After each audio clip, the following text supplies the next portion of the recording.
जिंदगी के अंदर विपरीत परिस्थितियां तो आपके समक्ष आएगी ही आएगी, लेकिन यहाँ पर महत्वपूर्ण बात यह है कि आप अपने लक्ष्य के प्रति कितना सीरियस हैं, कितने समर्पित हैं।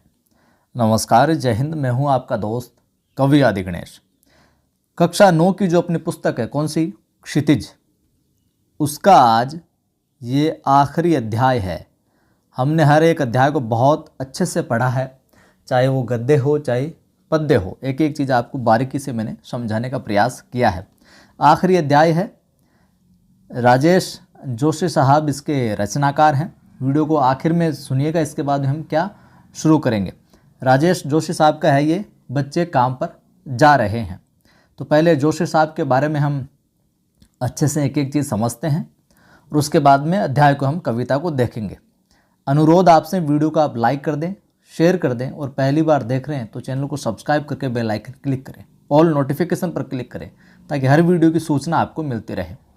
ये अपनी 3 बजे क्लास होती है पाठों वाली, 8 बजे हिंदी साहित्य का संक्षिप्त इतिहास वाली क्लास होती है। तो निरंतर जुड़े रहें और जोड़ते रहें। प्रारंभ करते हैं और टेलीग्राम चैनल का लिंक डिस्क्रिप्शन में आपको मिल जाएगा।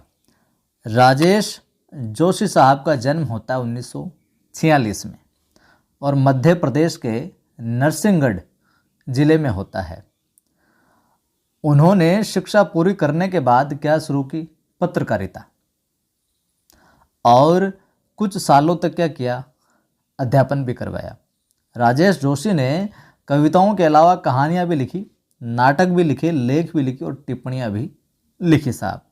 साथ ही उन्होंने कुछ नाट्य रूपांतर भी किए और कुछ लघु फिल्मों के लिए पटकथा भी लिखी।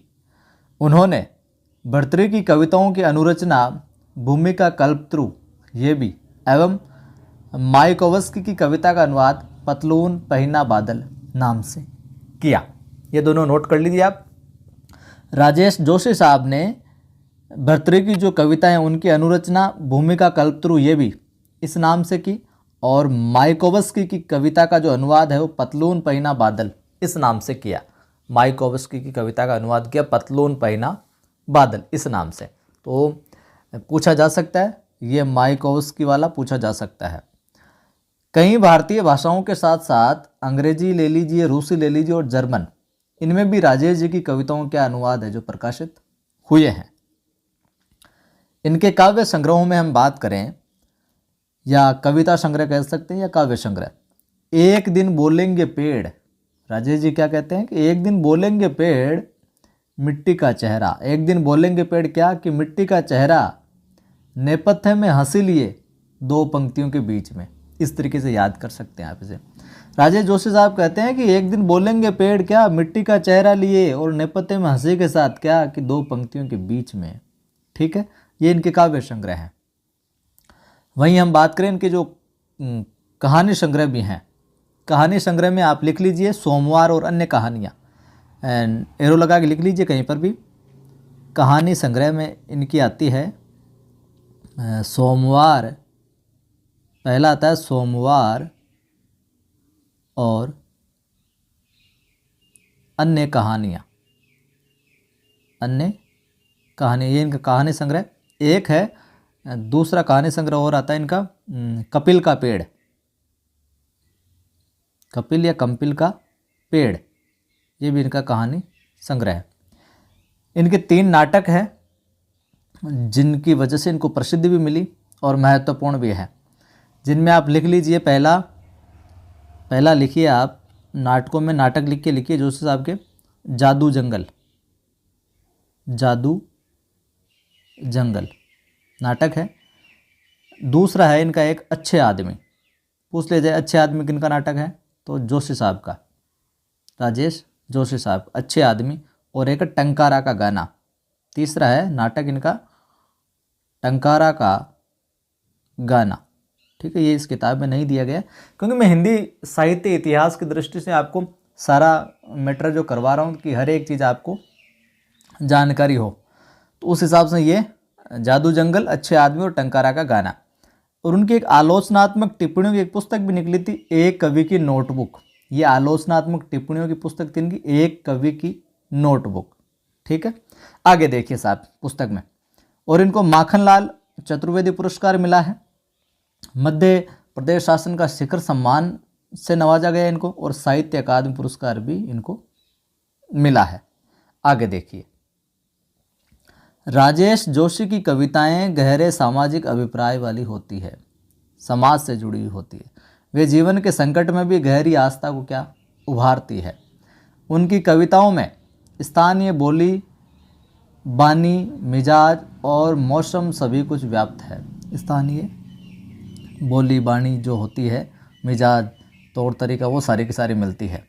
उनके काव्य लोक में आत्मीयता और लयात्मकता है तथा मनुष्यता को बचाए रखने का एक निरंतर संघर्ष भी देखने को मिलता है इनकी रचनाओं में। और इस पाठ से पहले जितने भी 16 चैप्टर हैं वो प्लेलिस्ट बनी हुई है, उसमें जाकर आप देख सकते हैं सारे। दुनिया के नष्ट होने का खतरा राजेश जोशी को जितना प्रबल दिखाई देता है, उतना ही वे जीवन की संभावनाओं की खोज के लिए बेचैन दिखाई देते हैं। यानी पता है कि दुनिया नष्ट होने वाली है, क्षणभंगुर है, लेकिन उस चिंता के साथ साथ में ये जीवन के अंदर आशावादी भी है, संभावनाओं को भी व्यक्त करते हैं, उसके लिए भी बेचैन दिखाई देते हैं। इस कविता के अंदर क्या है कि प्रस्तुत कविता में बच्चों से बचपन छीन लिए जाने की पीड़ा व्यक्त हुई है। देखिए, बच्चे स्कूल जा रहे हैं, आप प्रश्न कर लिया आपसे, जो ये कविता है आगे अपनी, बच्चे काम पर जा रहे हैं, बच्चे काम पर जा रहे हैं, इसके अंदर क्या व्यक्त हुआ है, तो बचपन छीन लिए जाने की पीड़ा है जो व्यक्त हुई है। कवि ने उस सामाजिक आर्थिक विडंबना की ओर इशारा किया है जिसमें कुछ बच्चे खेल, शिक्षा और जीवन की उमंग से क्या हो रह जाते हैं, वंचित रह जाते हैं, दूर रह जाते हैं, कुछ भी हालात रहो चाहे। कविता प्रारंभ करते हैं, बच्चे काम पर जा रहे हैं, बच्चे काम पर जा रहे हैं, जोशी साहब की कविता है। देखिए एक एक चीज़ को हम अच्छे से समझते हैं। मूल बात तो यह है कि जो उनका बचपन है, इस पूरी कविता का सारांश मैं आपको बताऊं तो बच्चों का जो बचपन है ना, वो उनसे छिन गया है किसी भी कारण, या छीन लिया गया है, उस वजह से उनको काम करना पड़ रहा है। तो ये एक अपनी सामाजिक आर्थिक विडंबना है, उसकी ओर संकेत कर रही है। बच्चे काम पर जा रहे हैं, किसकी ओर संकेत कर रही है ये कविता, सामाजिक आर्थिक विडंबना की ओर। आप चाहें तो लिख सकते हैं ये सामाजिक आर्थिक विडंबना की ओर ये कविता है जो अपने संकेत कर रही है।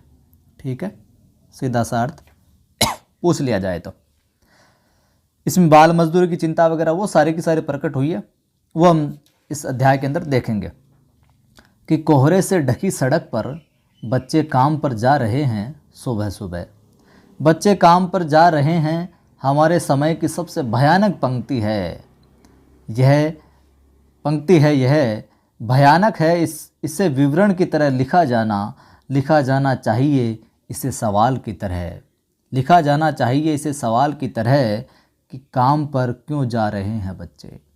देखिए साथियों कितनी गहरी बातें लिखी, कितनी मर्म वाली बातें लिखी है। यहाँ पर कवि जो है हमारे समय की जो भयंकर स्थिति है उसको यहाँ पर उजागर कर रहा है कि कोहरे से ढकी सड़क पर बच्चे काम पर जा रहे हैं सुबह सुबह, कि सड़क के अंदर कोहरा छाया हुआ है और बच्चे क्या सुबह सुबह जल्दी उठकर कहाँ जा रहे हैं, काम पर जा रहे हैं, बच्चे काम पर जा रहे हैं, हमारे समय की भयानक पंक्ति है। और अब आपसे पूछ लिया जाए परीक्षा में कि हमारे समय की सबसे भयानक पंक्ति क्या है, तो आपका उत्तर होगा बच्चे काम पर जा रहे हैं। ये भयंकर स्थिति है जो यहाँ पर प्रकट की गई है, क्योंकि बच्चों की जो खेलने कूदने की उम्र है उस उम्र में क्या करना पड़ रहा है, इनको काम करना पड़ रहा है। इसलिए ये हमारे समय की क्या भयानक पंक्ति है कि बच्चों की खेलने कूदने की उम्र है, उस समय उनको काम करना पड़ रहा है। या आगे हम यूँ कहें कि इससे भी अधिक भयानक बात तो ये है, भयानक है इससे विवरण की तरह लिखा जाना, हमारे समय भयानक पंक्ति यह भयानक है, इसे विवरण की तरह लिखा जाना चाहिए, इसे सवाल की तरह।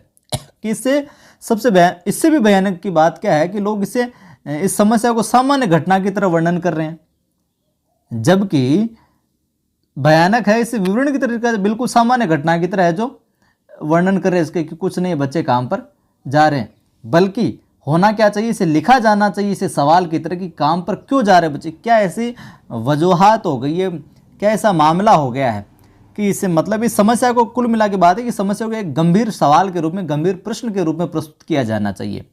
ये जानने की कोशिश करनी चाहिए हमें कि बच्चे जो काम पर आखिरकार क्यों जा रहे हैं, क्यों उनकी पढ़ाई लिखाई छूट गई, क्यों उनका खेल कूद का जो संसार है वो छूट गया, और इन सब से, खेल कूद से, पढ़ाई लिखाई से इनके दूर रहकर, इनसे वंचित रहकर वो पेट भरने के लिए, पेट भरने की चिंता में डूबे हुए हैं। तो सवाल की तरह लिखा जाना चाहिए कि बच्चे काम पर क्यों जा रहे हैं। ठीक है मामला, आगे देखिए। क्या अंतरिक्ष में गिर गई है सारी गेंदें, क्या दीमकों ने खा लिया है, क्या दीमकों ने खा लिया है, क्या अंतरिक्ष में गिर गई है सारी गेंदें, क्या दीमकों ने खा लिया है सारी रंग बिरंगी किताबों को, क्या काले पहाड़ के नीचे दब गए हैं सारे खिलौने, क्या किसी भूकंप में ढह गई है सारे मदरसों की इमारतें, क्या सारे मैदान, सारे बगीचे और घरों के आंगन खत्म हो गए हैं एकाएक। आगे यहाँ पर रचनाकार और पीड़ा है जो व्यक्त कर रहा है कि जो बाल मजदूर हैं वो गहरी धुंध के अंदर, घने कोहरे के अंदर काम पर जा रहे हैं। तो उन सब को देखकर कवि आगे और प्रश्न करता है कि बच्चे काम पर क्यों जा रहे हैं। वो कवि सोचता है कि क्या अंतरिक्ष में गिर गई है सारी गेंदें, क्या इनकी जो खेलने वाली गेंदें हैं वो अंतरिक्ष में गिर गई है, वो अब नहीं है, क्या दीमकों ने खा लिया है जो इनकी सारी रंग बिरंगी किताबों, क्या जो इनकी रंग बिरंगी किताबें, जिन किताबों से इनको पढ़ना चाहिए, क्या उन सबको दीमकों ने खा लिया है, क्या काले पहाड़ के नीचे दब गए हैं सारे खिलौने, जो इनकी खेलने कूदने की उम्र है, जिन खिलौनों से इनकी खेलने कूदने की उम्र है, क्या वो सारे के सारे खिलौने काले पहाड़ के नीचे दबकर नष्ट हो गए, कहाँ गए आखिर वो। क्या किसी भूकंप में ढह गई है सारे मदरसों की इमारतें, जिन स्कूलों में, जिन मदरसों में, जिन स्कूलों में इनको क्या पढ़ना चाहिए था, लिखना चाहिए था, वो सारे के सारे स्कूलें, मदरसे, क्या वो इमारतें जो ढह गई है, नष्ट हो गई है, या कुछ ऐसा हो गया, अचानक कोई भूकंप वगैरह आ गया कि उसके चपेट में आकर समाप्त हो गए।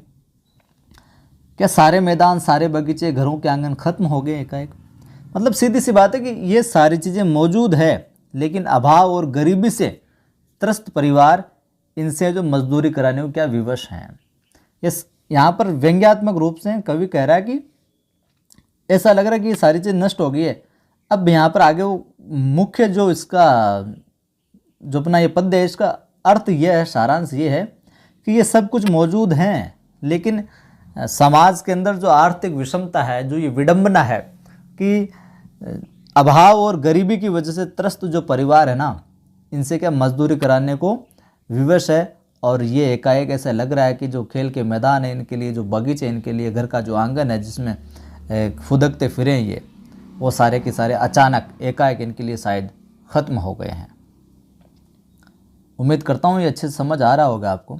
देखिए आगे, तो फिर बचा ही क्या है इस दुनिया में, कितना भयानक होता है अगर ऐसा होता, कितना भयानक होता अगर ऐसा होता। भयानक है लेकिन इससे भी ज़्यादा यह है कि सारी चीज़ें हस्ब मामूल, पर दुनिया की हज़ारों सड़कों से गुजरते हुए बच्चे बहुत छोटे छोटे बच्चे काम पर जा रहे हैं। यहाँ पर जो हस्ब मामूल ये शब्द आया, इसका लिख लीजिएगा, पूछा जा सकता है हस्ब मामूल शब्द देकर कि इसका अर्थ क्या है। इसका अर्थ होता है एज इट इज़, या हम कहें तो यथावत, अंग्रेजी में बोले तो एज इट इज़ या यथावत, यानी कि वैसी है जैसे कि होनी चाहिए, यथावत। तो फिर बचाई क्या है इस दुनिया में। आगे कवि कह रहा है कि सारे के सारे खिलौने, इनकी गेंदें, रंगीन पुस्तकें कहाँ गई, खो गई है, इनके विद्यालय क्या गिर गए हैं, दीवारें जो उनकी इमारतों की दीवारें जो गिर गई है, किताबों को दीमकों ने खा लिया है। तो फिर आंगनों का, इन सब का इस दुनिया का फ़ायदा है क्या है। तो फिर बचाए क्या है इस दुनिया में। अगर इन बच्चों को ही काम करना पड़ रहा है तो फिर इस दुनिया में फिर बचा क्या है। कितना भयानक होता अगर ऐसा होता।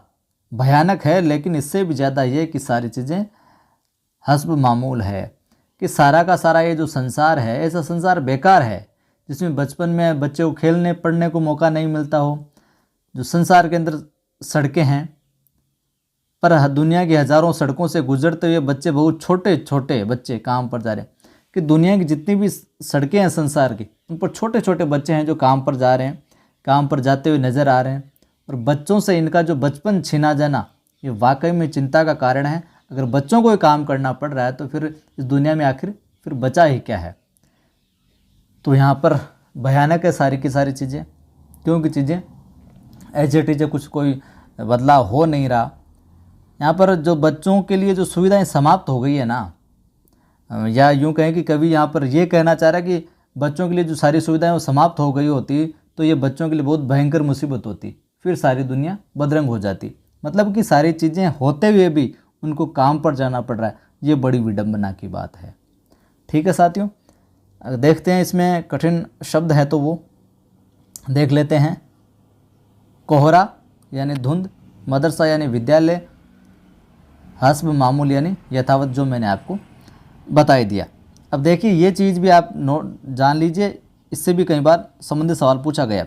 संविधान के अनुच्छेद 24 में कारखानों आदि में बालक बालिकाओं के नियोजन के प्रतिशत का उल्लेख किया, जिसके अनुसार 14 वर्ष से कम आयु के किसी बच्चे को किसी कारखाने में या खान में काम करने के लिए नियोजित नहीं किया जाएगा, किसी अन्य परिसंकटमय नियोजन में नहीं लगाया जाएगा। किस अनुच्छेद में लिखा है? अनुच्छेद 24 में। तो ये थी अपनी क्षितिज पुस्तक, कंप्लीट हो गई है। उम्मीद करता हूँ अच्छे से आपने नोट्स बनाए होंगे। देखिए अब आपको क्या करना है, वीडियो को लाइक करना है, नहीं किया तो शेयर करना है, और पहली बार देख रहे हैं सब्सक्राइब करना है। आगे हमारी पहले हम एक एक क्लास को कंप्लीट करते चलेंगे। क्षितिज तो हो गई अपनी पहली पुस्तक, कक्षा 9 की कौन सी है? क्षितिज, ठीक है, क्षितिज फर्स्ट। और दूसरी कौन सी इसकी? वो है कृतिका, कृतिका फर्स्ट। और 10th के अंदर क्षितिज सेकंड, कृतिका सेकंड। तो हम पहले एक एक क्लास को कंप्लीट करते चलेंगे। अब हम कल से प्रारंभ करेंगे कृतिका फर्स्ट को, जिसमें 4-5 अध्याय हैं। आसानी से जल्दी से जो गद्य में ही है पूरे हो जाएंगे। उम्मीद करता हूँ ये प्रयास आपको अच्छा लग रहा है। निःशुल्क बहुत बेहतरीन तरीके से आपको मैटर उपलब्ध करवा रहा हूँ। अगर आपको अच्छा लगता है वाकई में तो अप्रिशिएट किया करें, और साथियों को शेयर करें, वीडियो को बताएं उनको कि यहाँ पर बहुत बेहतरीन ढंग से first grade second grade Hindi से तैयारी करवाई जा रही है, तो आप जुड़ सकते हैं। जय हिंद। फिर मिलता हूँ 8 बजे वाली क्लास में।